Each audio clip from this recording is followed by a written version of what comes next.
નમસ્કાર, આવાજ જનતા કી માંથી હું દતેશ ભાવસાર.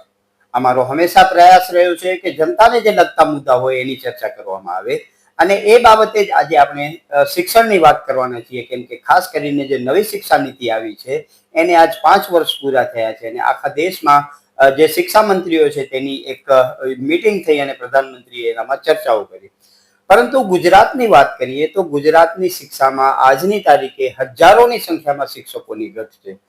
હાલમાં જ આપણે જે રાજસ્થાનની સ્થિતિ જોઈ, રાજસ્થાનમાં એક સ્કૂલની છત પડી અને 8 જેટલા છોકરાઓના મરણ થયા. એવી જ સ્થિતિ ગુજરાતમાં ઘણી બધી શાળાઓની છે. ભુજ નજીક એક ગામમાં પણ પોપડા પડવાથી ઘણા બધા વિદ્યાર્થીઓના માથા ફાટી ગયા હતા. એ બાબતે આપણે સાથે આજે વાત કરવા માટે ડોક્ટર નેહલભાઈ છે. નેહલભાઈ, સ્વાગત છે તમારું. જી નમસ્તે. નેહલભાઈ, શિક્ષા વ્યવસ્થાની વાતો થઈ, બહુ મોટી મોટી અને સારી સારી વાતો થાય છે, પરંતુ જમીની હકીકત જોઈએ તો હજારોની સંખ્યામાં શિક્ષકોની ઘટ છે અને એનામાં આપણે વાતો કરતા હોઈએ કે ગુજરાતમાં અબુલ કલામ પેદા થાય કે બાબા સાહેબ આંબેડકર કે મહાત્મા ગાંધી પેદા થાય. આપણે પોતાની જાતને જ છેતરીએ છીએ, એવું નથી લાગતું તમને? સાચું પૂછો તો એવું થયું છે કે આપણે મહાભારતમાં કિસ્સો સાંભળીએ છીએ એકલવ્યનો. આપણે સૌ જાણીએ છીએ કે એકલવ્યએ ગુરુજીની પ્રતિમા મૂકી અને અભ્યાસ કર્યો અને એનાથી એ એવો બાણાવળી બન્યો કે જે અર્જુનથી પણ આગળ નીકળી ગયો. જ્યારે આ પોતાની જે કળા છે એણે ગુરુ દ્રોણને બતાવી ત્યારે ગુરુ દ્રોણ પણ એ જોઈને બહુ અચંબિત થઈ ગયા કે એક બાળક, જે દલિત બાળક છે, એ આટલું સારું કામ કરી શકે છે, આટલો સારો બાણાવળી બની શકે છે. એવી વખતે એવું બન્યું કે ગુરુ દ્રોણે ગુરુ દક્ષિણા માગી અને એ દક્ષિણામાં પૂછ્યું કે ભાઈ તું મને ગુરુ દક્ષિણા આપીશ? એટલે એકલવ્યએ કીધું કે હા ગુરુજી, માગો, તમે જે માગો એ આપીશ. તો ગુરુ દ્રોણે એ વખતે એકલવ્યનો અંગૂઠો માગ્યો. કેમ? તો કે જો એકલવ્યનો જો અંગૂઠો એની પાસે હોત તો એ અર્જુનને પણ પરાસ્ત કરે એવો બાણાવળી બન્યો હોત. તો ગુરુ દ્રોણ એવું નહોતા ઈચ્છતા કે આ જે એકલવ્ય છે એ અર્જુનથી આગળ નીકળે અને એટલે એણે એનો અંગૂઠો લઈ લીધો અને એટલે એકલવ્ય એ જગ્યાએ સમાપ્ત થઈ ગયો. હવે એ વખતે એવું બન્યું કે એકલવ્યને એ રીતે સમાપ્ત કરવામાં આવ્યો, પણ આજે જે આપણા ગુજરાતના એકલવ્યો છે એને સમાપ્ત કરવા માટે માત્ર એક અંગૂઠો નથી લેવામાં આવતો, પણ સમજો કે 4 આંગળીઓ કાપી લેવામાં આવે છે. એટલે કે આખો હાથ જ જાણે એમનો બુઠ્ઠો કરી દેવામાં આવે છે. આવી પરિસ્થિતિ છે આજે. હવે નેહલભાઈ, કોઈ પણ દેશ રાજ્યની વાત નથી કરતો, પણ ઓન એન એવરેજ શિક્ષામાં બજેટનો માત્ર 2.5% પૈસા જ વપરાય છે. આમ આદમી પાર્ટીની તમારી સરકારે દિલ્હીમાં સારું કામ કર્યું છે, વિરોધીઓ પણ એનું વાત કરતા હોય છે, પરંતુ માત્ર 2.5% જ જો આપણે બજેટમાં આપણા ભવિષ્યમાં ઇન્વેસ્ટ કરીશું તો હું માનું છું કે કદાચ એકલવ્ય શું કોઈ પણ ગુજરાતમાં સારા શિક્ષકો અથવા સારા વિદ્યાર્થીઓ પાકશે નહીં. આ બધું નેક્સસ કેના માટે થઈ રહ્યો છે? કેમ કે આપણા ભવિષ્ય તો બાળકો છે, એ જ આગળ નથી વધવાના તો કઈ રીતે દેશ આગળ વધશે? જ્યારે કોઈ પણ દેશને પ્રગતિ કરવી હોય ત્યારે પહેલામાં પહેલું એને જો કામ કરવું પડે તો એ છે કે બાળકોને એને શિક્ષણ યોગ્ય રીતે આપવું પડે. તમે કોઈ પણ એવો દેશ છે જે વિકસિત દેશ દેખાય છે એની તમે વાત ઉપાડશો તો તમને એમાં સૌથી પહેલા એ મળશે કે દેશે કેવી રીતના પોતાની શિક્ષણ વ્યવસ્થા સારી કરી. તમે જાપાન લ્યો, તમે સિંગાપોર લ્યો, તમે અમેરિકા લ્યો, તમે ડેનમાર્ક લ્યો, તમે સ્વિટ્ઝરલેન્ડ લ્યો, આ બધા જે દેશ છે, વિકસિત દેશો દેખાય છે, બધાએ સૌથી પહેલા પોતાના બાળકો ઉપર ધ્યાન આપ્યું અને શિક્ષણ ઉપર ધ્યાન આપ્યું અને એને એવી રીતના ગોઠવ્યું કે જેથી દેશનું એક બાળક સારું શિક્ષણ લઈ શકે.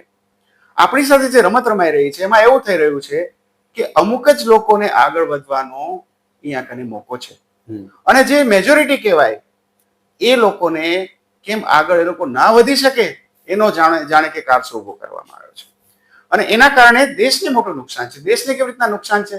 તો કે આજે સમજો કે એક બાળક જે ગરીબ બાળક છે, પછાત બાળક, પછાત વિસ્તારમાંથી આવતું બાળક છે, ગામડાનું બાળક છે, એ બાળકમાં પ્રતિભા છે પણ આપણે એને મોકો નથી આપતા. તો નુકસાન કોને ગયું? તો આ પ્રતિભા છે દેશને ના મળી એટલે દેશ આગળ ના વધે. આ વાત ક્યાંક ને ક્યાંક આપણે ભૂલી જઈએ છીએ અને એટલે આજની જે વ્યવસ્થા છે એવી ઊભી થઈ છે કે સ્કૂલમાં એન્ટ્રીથી માંડી અને ભણતર પૂરું કરવા સુધી એટલા બધા વચ્ચે હર્ડલ છે, એટલા બધા વચ્ચે બ્લોક છે કે એક સામાન્ય વિદ્યાર્થી કોઈ પણ રીતે એમાં આગળ વધી શકતો નથી. અને એટલે જ ઘણા બધા જે ચિંતકો છે, ઘણા બધા જે ઇકોનોમિક્સને જાણનારા લોકો છે, એ એવું કહે છે કે ચીપ લેબર એટલે કે એકદમ સસ્તા મજૂરો અને ક્લાર્કો મળી રહે એ માટે ભારતની જનતાને અભણ રાખવામાં આવી રહી છે. અને ક્યાંક ને ક્યાંક આપણે આ સાચું થતું જોઈ રહ્યા છીએ. કેમ કે આપણી વ્યવસ્થાની અંદર જે કોઈ પણ સરકારી શાળાઓ છે એમાં એવી અવ્યવસ્થા છે કે જેમાં બાળક છે આગળ વધી જ ના શકે, અને એને આગળ વધવું હોય તો જાણે કે એક પછી એક એના માટે બ્લોક આવતા રહે. પ્રાઇવેટાઇઝેશન થયું છે, એના કારણે પણ એવા પ્રશ્નો ઉભા થયા છે, અને એ કારણે જ આજે જાણે આપણે આ વમળમાં ફસાયેલા દેખાઈએ છીએ. નેહલભાઈ, 4.5% સ્કૂલમાં જ કોમ્પ્યુટર લેબ છે. આપણે એ કોમ્પ્યુટર લેબમાં પણ આજે આપણા વિદ્યાર્થીઓ યા તો કોઈ ગ્રાફિક્સ કરતા હોય યા કંટ્રોલ સી કંટ્રોલ વી થી આગળ વધતા નથી. ભારતમાં 31 કરોડ જે વિદ્યાર્થીઓ છે તે પૈકી અંદાજિત 15 કરોડ વિદ્યાર્થી સરકારી શાળાના આશરે છે, અને એ સરકારી શાળાઓને ધ્વસ્ત કરવામાં આવશે તો ગરીબ વ્યક્તિ જે પૂંજીપતિઓ અથવા અમીરો છે એની સાથે પ્રતિયોગિતા નહીં કરી શકે. એટલે આ એ જ વસ્તુ ઊભી કરવામાં આવે છે કે આપણે માત્ર ગરીબો માંથી મજૂરો પેદા કરવા, ક્લાર્કો પેદા કરવા, પરંતુ શિક્ષણ બનીને જે ગરીબનો દીકરો છે એ ગરીબ જ રહે, મજૂરી જ કરે, અને જે માલી તુજાર લોકો છે, અમીરો છે, એ જ ખાલી આગળ વધે. આપણે પેલા એકલવ્યની વાત કરી તો એ વાતમાં થોડો ઉમેરો કરીએ, આ વાતને જરા વધારે ઊંડાણથી સમજીએ. એકલવ્યનો અંગૂઠો કાપ્યો તો આપણા બાળકનો અંગૂઠો ક્યારે કપાય છે? સમજો, આપણા બાળકનો અંગૂઠો જ્યારે સ્કૂલમાં એન્ટ્રી લેવાની હોય છે ત્યારે જ કપાય છે. કેમ? તો કે સરકારી વ્યવસ્થા જ એટલી બરબાદ છે કે એમાં બાળક જ્યારે એન્ટ્રી લેવા બેસે ત્યારે કાંકરની પાસેની સ્કૂલ જ નથી ચાલુ, બંધ કરી દેવામાં આવી છે. ઉત્તર પ્રદેશની અંદર 5000 સ્કૂલો બંધ કરવામાં આવી. ગુજરાતની અંદર પણ હવે કદાચ આંકડો એથી વધારે હશે, સ્કૂલો બંધ કરવામાં આવી, 5300 સ્કૂલો બંધ કરવામાં આવી. તો એના કારણે જે બાળકોને શિક્ષણ મળી રહ્યું હતું એ જગ્યાએ એ તો નથી મળવાનું, એટલે ત્યાં એનો અંગૂઠો કપાઈ ગયો. પછી આગળ વધે છે ત્યારે કદાચ કોઈ સરકારી શાળામાં એ પહોંચે છે તો ત્યાં પૂરતા શિક્ષકો નથી. આપણે કચ્છમાં જાણીએ છીએ કેટલા બધા શિક્ષકોની ખોટ છે, એ માટે આંદોલન પણ થઈ રહ્યું છે. ગુજરાતમાં પણ એવી રીતે કેટલા બધા શિક્ષકોની ખોટ છે, એટલે ત્યાં એની આંગળી કપાઈ. એ પછી જો એને ભણતર આગળ ચાલુ રાખવું હોય તો એને ટ્યુશન લેવું પડે છે, ત્યાં સુધી એ પાસ નથી થઈ શકતું. એટલે એ કારણે ત્યાં એની વળી ત્રીજી આંગળી કપાઈ કે ભાઈ હવે ટ્યુશન લેવું પડે છે. અને ધારો કે કોઈ બાળક થોડુંક મેધાવી છે, થોડું ભણવામાં હોશિયાર છે, અને એને આગળ ભણવું છે, મેડિકલમાં જવું છે, એન્જિનિયરિંગમાં જવું છે, લોમાં જવું છે, એવી કોઈ પણ જેને હાયર એજ્યુકેશન કહેવાય એવી જગ્યાએ જવું છે, તો એ માટે એને એન્ટ્રન્સ આપવી પડે છે. પહેલા કેવું હતું કે 12મું ધોરણ પતે એમાં જે માર્ક્સ મળે એ માર્ક્સથી છોકરું આગળ વધી શકતું હતું. જ્યારે હવે એવી રીતના ડિઝાઇન કરવામાં આવી છે કે 12મા પછી જાતની એન્ટ્રન્સ એક્ઝામ આપવી પડે, અને આ એન્ટ્રન્સ એક્ઝામની તૈયારી છે એ 12મા ધોરણની તૈયારી સુધી નથી થતી. એટલે કે 12મા ધોરણ સુધી છોકરું સ્કૂલમાં ભણ્યું હોય એ છોકરું આવી પરીક્ષાઓ આપવા માટે સક્ષમ નથી હોતું.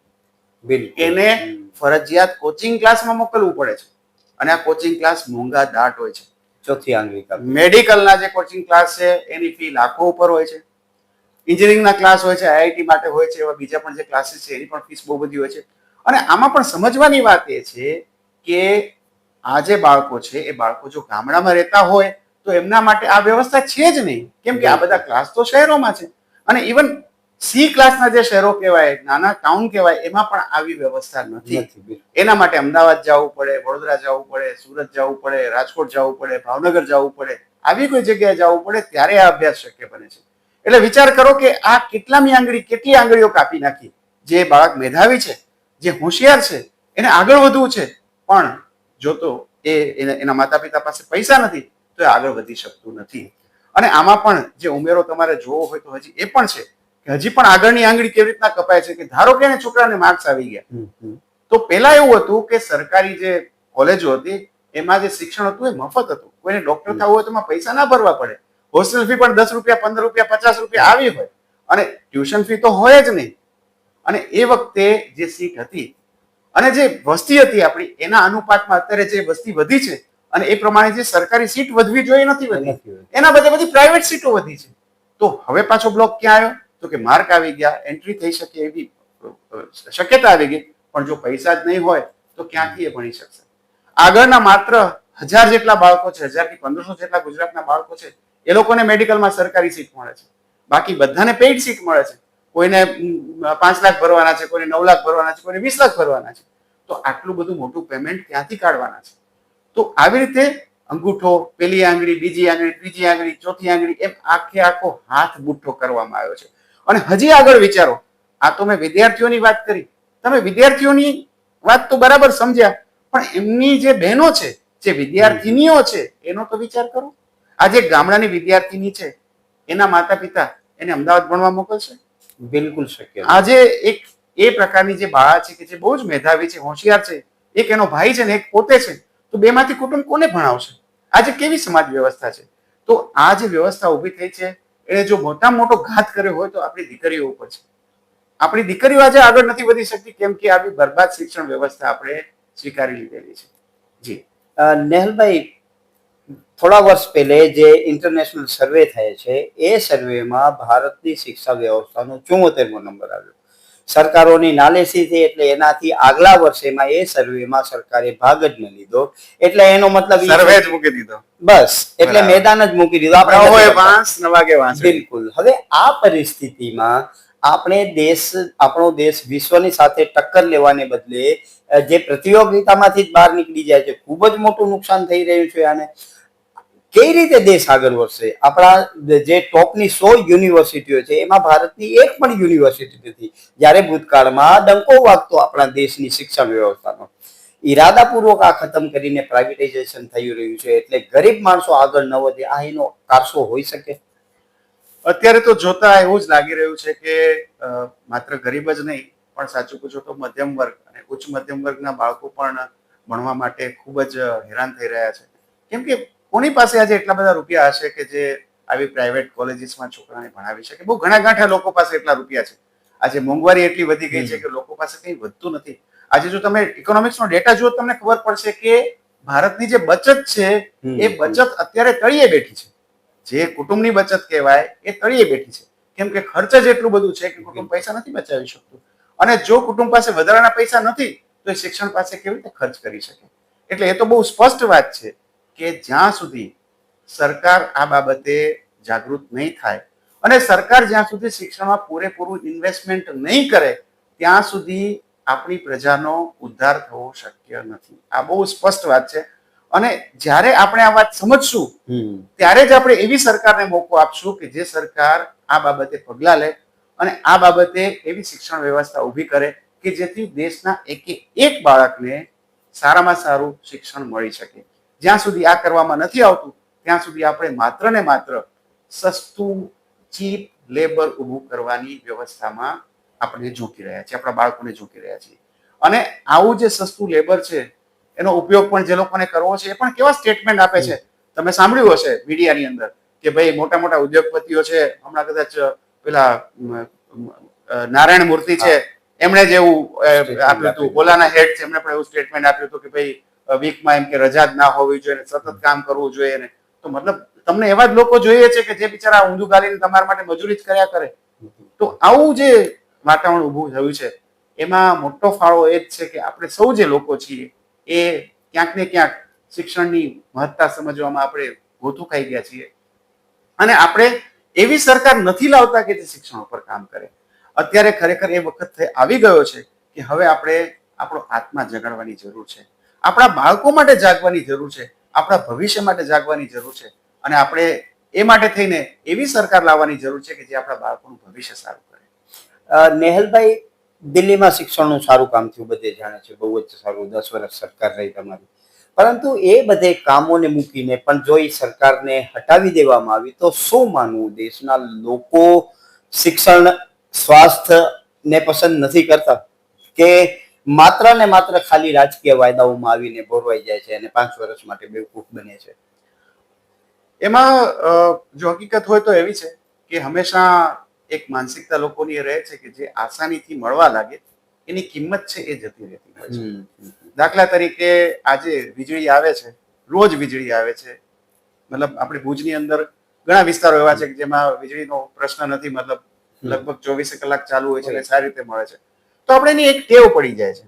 એટલે આપણે એમ થાય છે કે ભાઈ આ વસ્તુ તો હોય જ, આમાં શું મોટી વાત છે, આ તો હોવું જ જોઈએ.